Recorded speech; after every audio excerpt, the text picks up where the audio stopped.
O aumento de casos de homicídios tem assustado moradores de várias cidades mineiras. Em Uberlândia, este ano o índice cresceu mais de 35%. Nem sempre uma grande movimentação de policiais nas ruas é sinônimo de mais segurança. Muitas vezes é um sinal de que algo não vai bem. E nesse primeiro trimestre do ano, o que preocupa são os homicídios.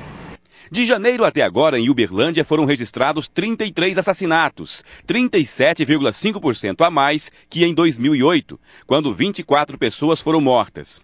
Números maiores que cidades como Juiz de Fora, onde no mesmo período aconteceram 12 homicídios, e Governador Valadares, com 29. Várias operações, várias ações têm sido promovidas no sentido de que nós possamos dar respostas oportunas e, inclusive, a antecipação e, quem sabe, voltarmos os números de Uberlândia a números desejáveis. Além do crescimento desse tipo de violência, um outro fator preocupa. Entre os homicídios registrados desde o início do ano, o número de vítimas que não tinha nenhuma ligação com práticas criminosas também aumentou. Entre os casos está a morte de um líder comunitário que foi assassinado com 5 tiros em frente ao comércio dele no mês passado. A proposta é essa, é assumirmos efetivamente os nossos espaços públicos, contarmos com a participação constante da sociedade. A sociedade ela é vital nesse momento, porque ela sabe quem são os autores, ela conhece realmente os meliantes aí das comunidades, essas pessoas que atemorizam a nossa população. Para este ex-delegado e especialista em criminalidade, Uberlândia ainda não pode ser considerada uma cidade com altos índices de homicídios. Mas a preocupação da população só ajuda a não deixar os números aumentarem ainda mais. A gente percebe o envolvimento da imprensa, da população, das associações e a polícia também nessa preocupação. A própria polícia também se movimenta mais. Preso em Patrocínio, no Alto Paranaíba, um conselheiro tutelar suspeito de abuso sexual. As vítimas são crianças e adolescentes atendidas por ele.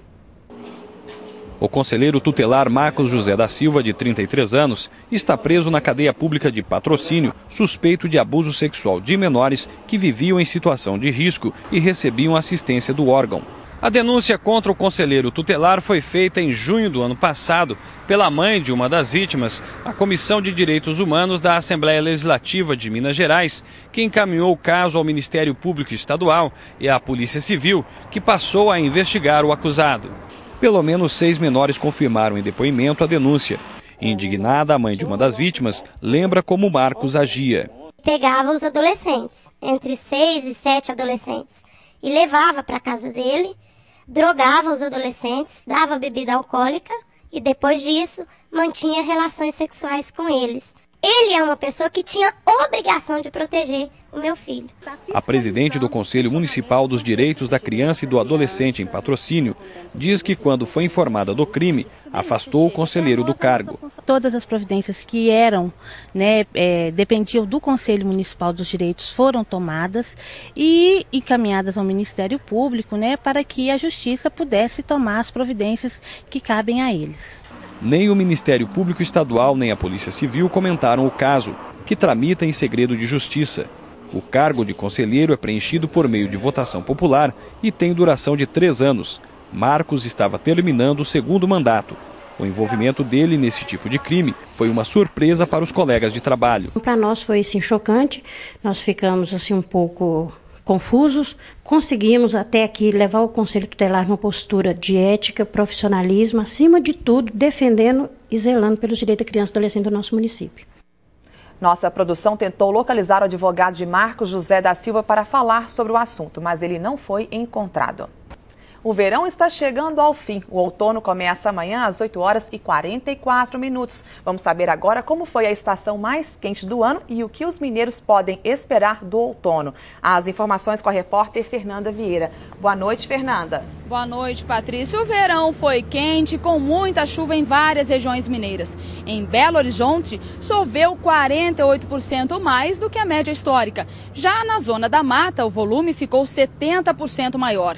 Aqui no Triângulo Triângulo Mineiro choveu menos, 40%. No Alto Paranaíba também choveu menos. No Centro-Oeste, a chuva foi maior, 30% a mais do que toda a média histórica.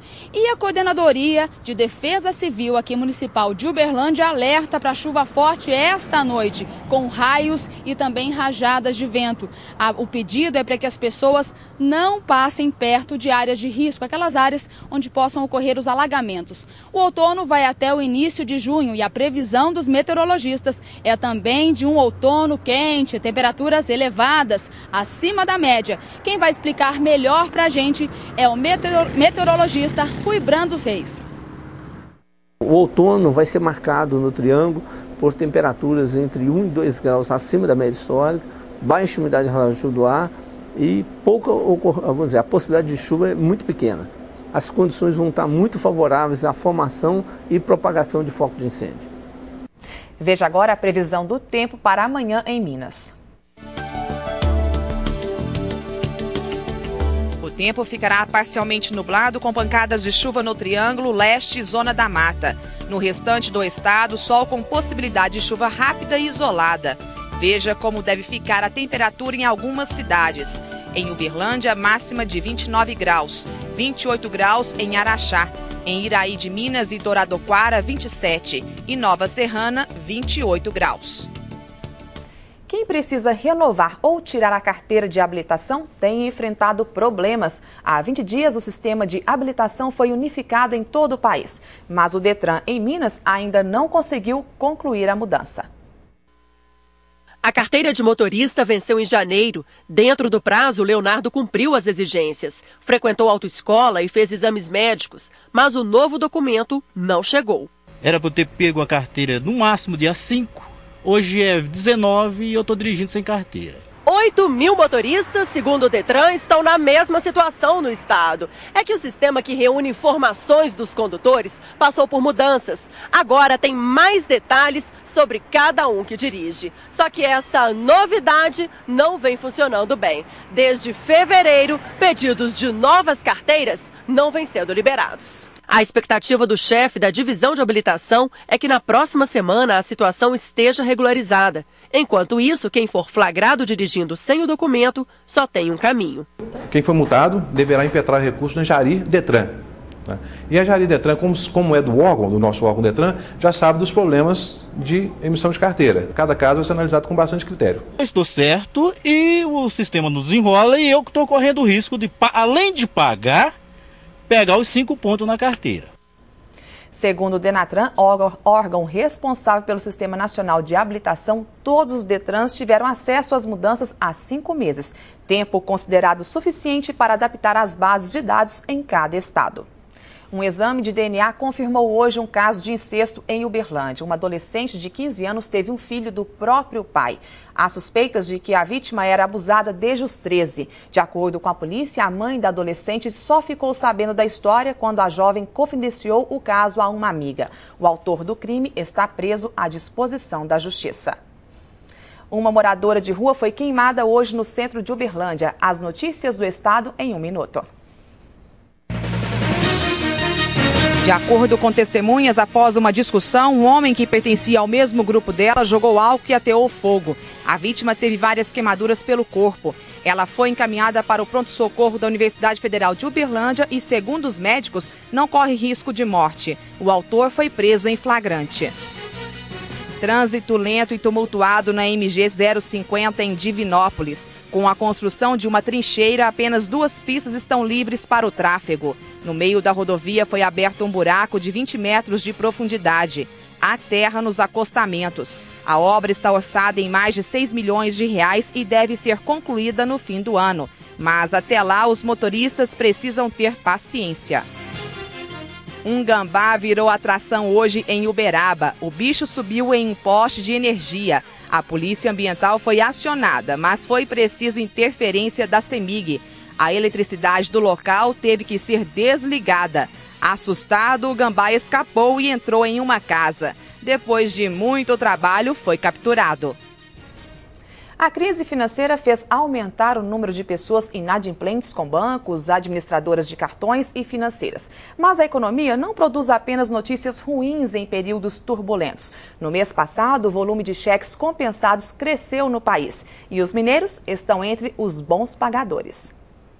Falar sobre a fama do mineiro é fácil, afinal, haja tantas qualidades. Como é que é mesmo? Quietinho. Ah, tem também a desconfiança. Principalmente com a mulher, né? E com as contas também. E é justamente esse cuidado com as compras que contribuiu para que o mineiro ganhasse mais uma qualidade. Desde que a crise balançou a economia mundial, a inadimplência entre os consumidores brasileiros cresceu 8% no ano passado. Mas em alguns estados, as dívidas não têm preocupado tanto os comerciantes. É por isso que, além de desconfiados e quietinhos, os mineiros podem ser conhecidos agora pela fama de bons pagadores.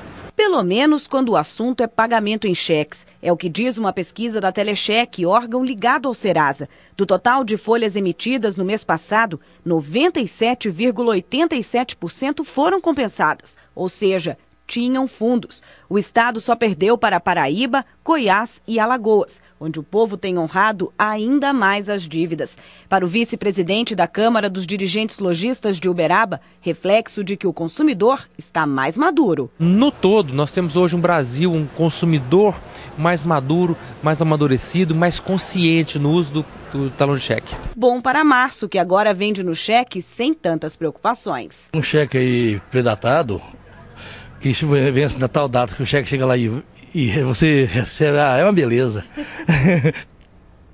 O MGTV segunda edição termina aqui com imagens ao vivo de Uberlândia. Uma boa noite para você e até amanhã.